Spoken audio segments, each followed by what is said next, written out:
Hello and welcome back. Today we are going to talk about shifting of the graphs. और shifting के अंदर हम लोग देखेंगे कि अगर हमारे पास पैराबोलाज हैं तो हम उसको किस तरह से कार्टेशियन कोऑर्डिनेट्स के अंदर शिफ्ट कर सकते हैं किसी भी न्यू पॉइंट के ऊपर।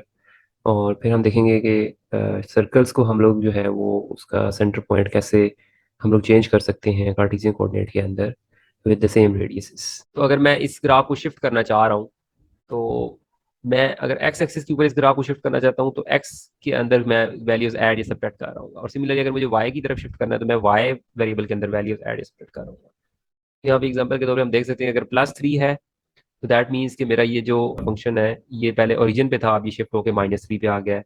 सिमिलरली मैंने अगर एक्स में से माइनस किए वैल्यूज तो ये +2 पे चला गया। सिमिलर इज द केस जब मैं वाई एक्सिस के ऊपर अपने इस हाइपरबोला को शिफ्ट करना चाह रहा हूँ तो वाई के अंदर मैं वैल्यूज को ऐड करूंगा, दैट मीन्स कि वो डाउनवर्ड मूव करेगा, और जब मैं सब्ट्रैक्ट कर रहा हूँ तो वो अपवर्ड मूव कर रहा होगा। We have a function that is y is equals to x².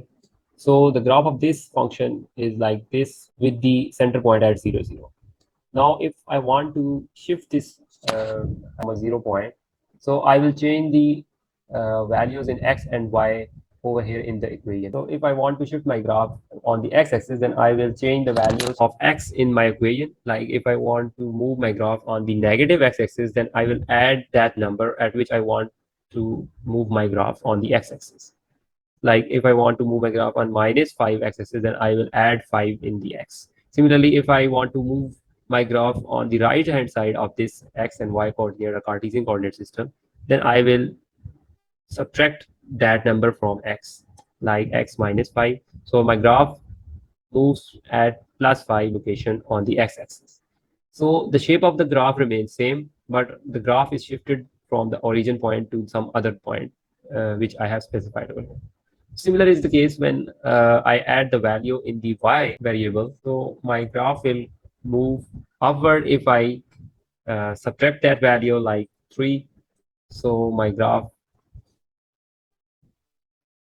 moves upward at -3 points. Similarly, if I want to move my graph upward at 5, so I will -5 from the y variable. Similarly, if I want to move my graph below or on the negative y-axis, then I will add that number in the y. So my graph has moved at -5 point, or I can move it at -3 point. So if I want to move this graph in the first quadrant of this x and y axis, so I need to minus that value from both the variables, like x y -3. So my graph is here, and I do x -3. So my graph is now shifted at the new point, that is 3, 3. So similarly, if I want to move my graph in the second quadrant, so in the second quadrant, y remains positive.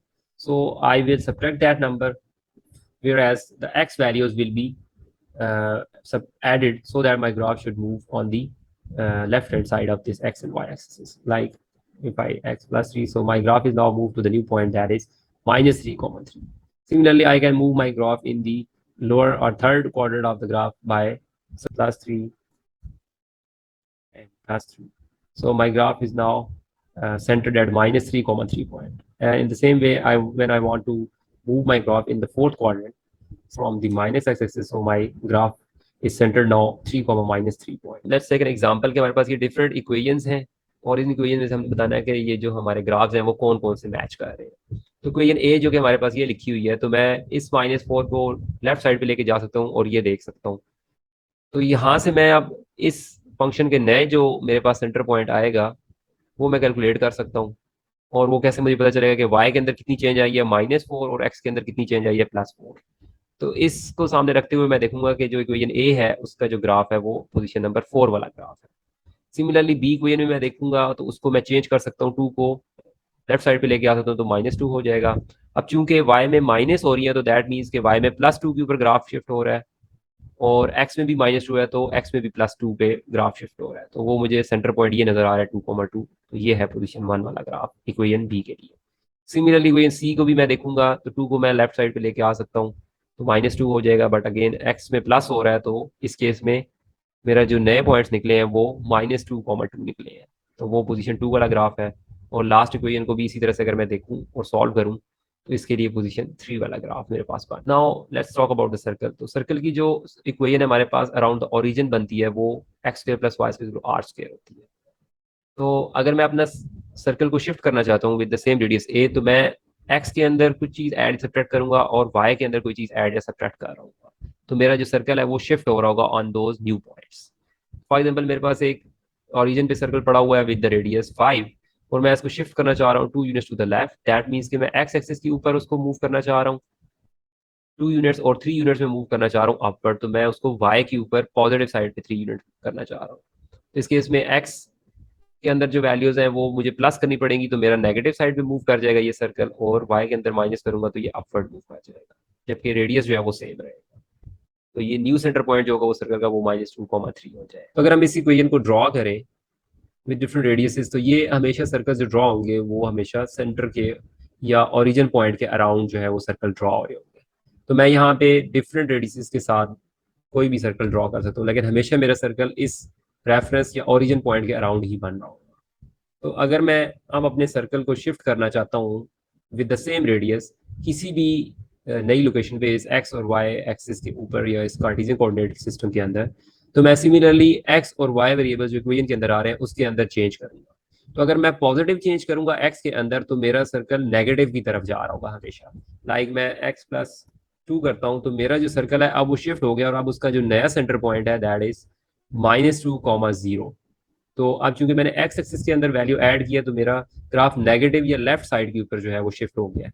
तो radius जो है वो circle का same है, but अब ये shift हो गया circle on the left hand side of this x and y axis. Similarly अगर मैंने इसी सर्कल को वाई एक्सिस की तरफ मूव करना है और अपवर्ड मूव करना चाह रहा हूँ, तो मैं वाई में से वैल्यू सब्ट्रैक्ट करूंगा तो मेरा सर्कल अपवर्ड मूव कर रहा होगा। लाइक मैं y-2 करता हूँ, तो अब मेरा सेम सर्कल सेम रेडियस के साथ अब जो सेंटर पॉइंट आ रहा है सर्कल का वो अब y वैल्यू एट -2 पे है। सो 0,2 is the new centre point of this circle. तो सिमिलरली मैं इस सर्कल को अब किसी भी नई लोकेशन या किसी भी क्वाड्रेंट के अंदर लेके जा सकता हूँ by changing in the x and y variables in the circle equation. Radius same रहेगा बट सर्कल मेरा शिफ्ट होता रहेगा। तो लेट्स से अगर मैंने इसी सर्कल को शिफ्ट करना है इन द फर्स्ट क्वाड्रेंट, तो मुझे फर्स्ट क्वाड्रेंट में चूंकि एक्स और वाई दोनों पॉजिटिव होते हैं, तो मुझे यहाँ पे एक्स और वाई एक्सिस के अंदर सब्ट्रैक्ट करना पड़ेगा। तो लाइक मैंने इस नए सर्कल को अब शिफ्ट कर दिया एट 2,2 न्यू, तो इस सर्कल का जो सेंटर पॉइंट है वो 2,2। सिमिलरली मैं इसको मजीद अगर शिफ्ट करना चाह रहा हूँ राइट साइड पे, तो मैं एक्स में से उतना नंबर माइनस करते जाऊंगा तो वो शिफ्ट होता जाएगा। और अगर मैंने इसको वाई एक्सिस की तरफ ऊपर मूव करना चाह रहा हूँ, तो मैं इसी तरह वाई में से माइनस करता जाऊंगा तो मेरा सर्कल अपवर्ड मूव करता जा रहा है। तो इस तरह से मैं इस सर्कल को इन चारों क्वाड्रेंट्स में किसी तरफ भी लेके जा सकता हूँ।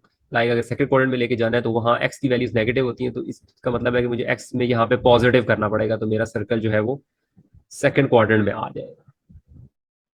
और सिमिलरली अगर मैंने इस सर्कल को थर्ड क्वाड्रेंट में लेके आना है, तो थर्ड क्वाड्रेंट में दोनों एक्स और वाई एक्सिस की वैल्यूज नेगेटिव होती हैं, तो मुझे यहाँ पे एक्स और वाई एक्सिस के अंदर प्लस करना पड़ेगा, तो मेरा सर्कल फोर्थ क्वाड्रेंट के अंदर आ जाएगा। लाइक मैं अगर +3 करता हूँ, अब मेरा सर्कल फोर्थ क्वाड्रेंट के अंदर आ। और सिमिलरली अगर मैंने इसको फोर्थ क्वाड्रेंट के अंदर मैंने शिफ्ट करना है, तो फोर्थ क्वाड्रेंट में चूंकि एक्स की वैल्यूज पॉजिटिव होती हैं बट वाई की वैल्यू नेगेटिव होती है, तो मुझे यहाँ पे एक्स की वैल्यूज में नेगेटिव करना पड़ेगा, वाई की वैल्यू पॉजिटिव, तो मेरा सर्कल 4 के ऊपर शिफ्ट हो गया। तो सर्कल का रेडियस सेम है बट शिफ्ट हो रहा है circle at different centre points. Now let's talk about the shifted circles. तो अगर हमारे पास फॉर एग्जांपल ये एक इक्वेशन है और इसमें कहा जा रहा है कि सेंटर बताएं और रेडियस बताना है, तो मैं इस इक्वेशन को कंपेयर करूंगा with the standard circle equations, जो कि शिफ्टेड सर्कल की भी हो सकती है या नॉर्मल जो सर्कल ओरिजिन के ऊपर है उसके ऊपर। तो उसके साथ कंपेयर करने के लिए मुझे पहले इस इक्वेशन को थोड़ा सा ट्रांसफॉर्म करना पड़ेगा ताकि मैं मैच कर सकूं। तो मैं कांस्टेंट को राइट साइड पे लेके आ गया और एक्स स्क्वायर की टर्म्स को अलग कर लिया और वाई स्क्वायर की टर्म्स को अलग कर लिया। अब मैं यहाँ पे कंप्लीटिंग स्क्वायर करूंगा, तो कंप्लीटिंग स्क्वायर से मुझे क्या फायदा होगा कि मैं इनको वापस a+b की फॉर्म में a+b होल स्क्वायर की फॉर्म में लिख सकता हूँ। तो जब मैं एक्स वालों को कंप्लीट स्क्वायर करता हूँ और वाई वालों को कंप्लीटिंग स्क्वायर करता हूँ, तो मैं यहाँ पे इक्वेशन मेरे पास ये वाली बन जाती है बाय डूइंग दीज स्टेप्स। तो इनको अगर मैं कंपेयर करूं with my standard shifted circle equation, तो मुझे पता चलेगा कि मेरे जो नए जो ये पॉइंट है, ये जो इस सर्कल का जो सेंटर पॉइंट है वो -2,3 है और रेडियस जो है वो 4 है। सर्कल है विद रेडियस 2। तो दैट मीन्स के I can only draw a single circle जिसका रेडियस 2 होगा, और ये यहाँ पे ये ब्लू लाइन हमारे पास नजर आ रही है कि ये एक सर्कल होगा। तो इसका मतलब क्या है कि मैं इस सर्कल के ऊपर, इस लाइन के ऊपर, किसी भी पॉइंट के ऊपर या इस पॉइंट को एक्सेस कर सकता हूँ। दैट मीन्स कि I am on the circle. Second case में जब मैं लेट्स से कहता हूँ कि लेस देन 2, इसका मतलब है कि मैं इस सर्कल के अंदर जितने भी पॉइंट्स हैं वो मैं एक्सेस कर सकता हूँ by drawing the circles with different radiuses. तो इसका मतलब है कि मैं इंटीरियर ऑफ द सर्कल पे हूँ। और अगर मैं कहता हूँ कि मैं less than and equal to का अगर करता हूँ, तो इसका मतलब है कि मैं सर्कल की बाउंड्री और सर्कल के अंदर तमाम पॉइंट्स के ऊपर जा सकता हूँ या एक्सेस कर सकता हूँ by drawing the circles with different radiuses. इसका मतलब है कि सर्कल के ऊपर हम लोग ऑन दी सर्कल है और इंटीरियर ऑफ द सर्कल भी हम तमाम पॉइंट्स के ऊपर देख सकते हैं। और सिमिलरली अगर मेरे पास ग्रेटर देन आ जाता है, इसका मतलब है कि एक्सटीरियर ऑफ द सर्कल में तमाम पॉइंट्स के ऊपर जा सकता हूँ by drawing the circles with different radiuses. तो कहूंगा कि मैं एक्सटीरियर ऑफ द सर्कल पे हूँ। और अगर greater than and equal to का सिंबल मैं यूज कर लेता हूँ, इसका मतलब क्या है कि मैं एक्सटीरियर ऑफ द सर्कल तो हूँ ही हूँ, ऑन द सर्कल पे भी जितने पॉइंट्स हैं वो भी एक्सेस कर सकता हूँ। अगर मेरा सर्कल 1 रेडियस का है तो दैट मीन्स के मेरा जो सर्कल है वो यूनिट सर्कल हो जाएगा। तो बाकी तमाम बातें सेम रहेंगी, बट अब जो सर्कल के लिए वर्ड यूज होगा वो यूनिट सर्कल होगा। और इसी तरह से अगर मेरे पास यूनिट सर्कल है तो मैं कहूँगा कि ऑन दी सर्कल है। और अगर मैं अब शिफ्टेड सर्कल चाहता हूँ at in the first quadrant, तो लेट्स से मैं -2 कर लेता हूँ और y की वैल्यू भी -2 कर लेता हूँ। अब मेरा ये सर्कल शिफ्टेड सर्कल है, but again on the circle होगा। और इसी तरह से अगर मैं लेस देन 1 करता हूँ तो इसका मतलब है कि इंटीरियर ऑफ द सर्कल मैं हूँ और कोई भी पॉइंट एक्सेस कर सकता हूँ। और लेस देन इक्वल है, दैट मीन्स कि अब मैं सर्कल की बाउंड्री और इंटीरियर तमाम पॉइंट्स को एक्सेस कर सकता हूँ। Similar is the case with the greater one और ग्रेटर देन इक्वल के लिए कि आप तमाम पॉइंट्स पे कर सकते हैं एक्सेस इस एक्स वाई कोऑर्डिनेट्स के ऊपर, और सर्कल के ऊपर भी जितने पॉइंट्स हैं वो भी एक्सेस कर सकते हैं by drawing different radiuses. But centre point अब आपका शिफ्टेड है और वो 2,2 है जो। तो अब इंटीरियर और एक्सटीरियर ऑफ द सर्कल हम बात कर लेते हैं। तो यहाँ पे अगर हमारे पास 1 रेडियस है तो वो हमारे पास यूनिट सर्कल होगा। और इनइक्वालिटीज है तो इस इनइक्वालिटीज के हिसाब से मैं बता सकता हूँ कि इंटीरियर ऑफ द सर्कल होगा या एक्सटीरियर ऑफ द सर्कल होगा। और यही सारी बातें हम लोग अगर शिफ्टेड सर्कल की इक्वेशन देखें, जो कि शिफ्टेड सर्कल की इक्वेशन में हमें नजर आ रहा है, तो वही सारी कंडीशंस, क्योंकि इनइक्वालिटीज हैं तो इनइक्वालिटीज को हम देख के बता सकते हैं कि इंटीरियर ऑफ द सर्कल है या कि ऑन द सर्कल है या कि exterior of the circle. Let's see कि अब हमारे पास अगेन एक फंक्शन है that is y equal to x square. तो ये मेरा जो है प्लस 0 0 के ऊपर ड्रॉ हो रहा है। अब अगर मैं इस एक्स स्क्वायर के साथ कोई नंबर मल्टीप्लाई करता हूँ, लाइक होल नंबर मल्टीप्लाई करता हूँ 2, उसकी विड्थ जो है वो इफेक्ट आ रहा है। और वो मेरे पास जब मैं 2 से मल्टीप्लाई करता हूँ तो मेरी कॉन्ट्रैक्ट हो रही है, या जो विड्थ है कि वो कम होती जा रही है। विड्थ मीन के ये जो डिफरेंस है बिटवीन दीज टू साइड्स वो कम होता जा रहा है। इसी तरह से मैं 3 करता हूँ तो मजीद छोटा हो जाता है, 6 करता हूँ तो मजीद तंग हो जाती है, उसकी विड्थ कम होती जा रही है, 9 करता हूँ और कम होती है। सिमिलरली अगर मैं किसी नंबर से डिवाइड करूंगा तो इसकी विड्थ ज़्यादा होती जाएगी। लाइक मैं 2 से डिवाइड करूँ, लाइक 0.5 से अगर मैं करूँ तो इसकी विड्थ ज़्यादा हो रही है। इससे और किसी नंबर से, बड़े नंबर से डिवाइड करूँ तो इसकी वेट और ज्यादा हो जाएगी। 0.1 से करता हूँ तो और ज्यादा हो गई है। सिमिलर इज द केस जब मैं नेगेटिव के साथ ये करता हूँ तो यही सारी चीजें डाउनवर्ड जो है वो मुझे नजर आएंगी, और इसकी जो पोजीशन है वो डाउनवर्ड या नेगेटिव एक्स वाई एक्सिस के अराउंड हो रही है।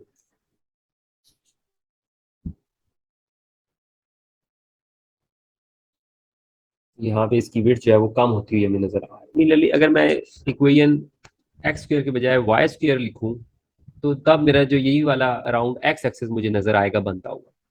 और सिमिलरली अगर मैं इधर कोई नंबर मल्टीप्लाई करूंगा तो इसकी वेट्स जो है वो कम होती जाएगी। और सिमिलरली अगर किसी नंबर से डिवाइड करूंगा तो इसकी विड्थ ज्यादा होती जाएगी। और अगर मैं माइनस कर दूंगा तो ये लेफ्ट हैंड साइड पे मेरे पास इसकी पोजीशन शिफ्ट हो जाएगी। और सिमिलरली अगर मैं किसी नंबर से मल्टीप्लाई करता हूँ तो मेरे पास उसकी विड्थ कम होती जाएगी, अगर किसी नंबर से डिवाइड करता हूँ तो मेरे पास उसकी विड्थ ज्यादा हो जाएगी। सिमिलरली अगर मेरे पास अगेन हाइपरबोला के फंक्शंस हैं, तो अगर मैं एक्स के साथ कोई चीज मल्टीप्लाई करूंगा तो जो विड्थ है वो हमारे पास कम होती जाएगी। तो आप लोग देखें यहाँ पे 2, चूंकि होल नंबर मल्टीप्लाई किया तो इसकी विड्थ कम हो रही है, लेकिन मैंने 2 से डिवाइड किया तो इसकी विड्थ मेरे पास ज्यादा होगी। सिमिलरली 10 से डिवाइड किया तो इसकी विड्थ और ज्यादा होगी। अगर मैं minus y minus x square का ग्राफ ड्रॉ करूँ तो वो डाउनवर्ड मेरे पास बनेगा। और सिमिलरली अगर मैं डिवाइड करूंगा तो उसकी विड्थ ज्यादा हो जाएगी। अगर मैं इक्वेशन चेंज कर देता हूँ और x is equal to y square लिखता हूँ या 2y स्क्वायर लिखता हूँ, तो अब मेरा ये वाला ग्राफ अराउंड एक्स एक्सेस जो है वो सिमेट्रिक मुझे नजर आ रहा है।